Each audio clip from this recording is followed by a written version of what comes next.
নমস্কার বন্ধুগণ, West Bengal rain radar YouTube চ্যানেলে আপনাদেরকে অনেক অনেক স্বাগত।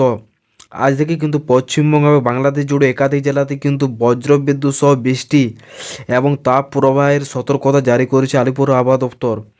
তো আজকে 15ই মার্চ রবিবার, আজ থেকে কোথায় কেমন আবহাওয়া থাকবে আগামী 2-3 দিন তা সম্পূর্ণ জানতে ভিডিওটি অবশ্যই স্কিপ না করে পুরোপুরি দেখবেন, এবং চ্যানেলটাতে যদি আপনি নতুন হয়ে থাকেন তাহলে চ্যানেলটি সাবস্ক্রাইব করে দেবেন সর্বপ্রথম এরকম আবার আপডেট পাওয়ার জন্য।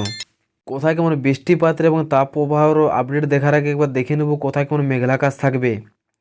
তো আজকে মেঘাকাশ থাকতে পারে বাংলাদেশের বেশ কিছু জেলায়, যেমন ময়মনসিংহ, সিলেট, চুমলিয়া, ঢাকা, তারপরে বরিশাল, চিত্রগঞ্জ, এইসব জায়গাতে কিন্তু ঘন মেঘাকাশ থাকবে সকালের দিকে।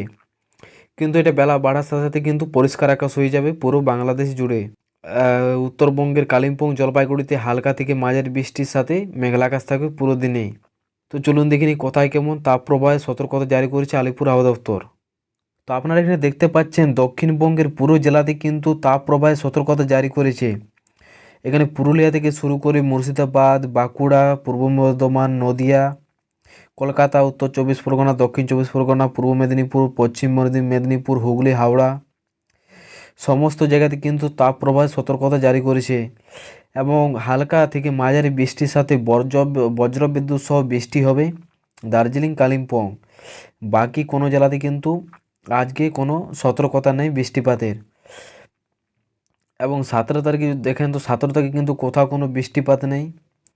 পুরো উত্তরবঙ্গে পরিষ্কার আকাশ এবং দক্ষিণবঙ্গে তাপপ্রবাহের সতর্কতা আছে পুরো দক্ষিণবঙ্গ জুড়ে।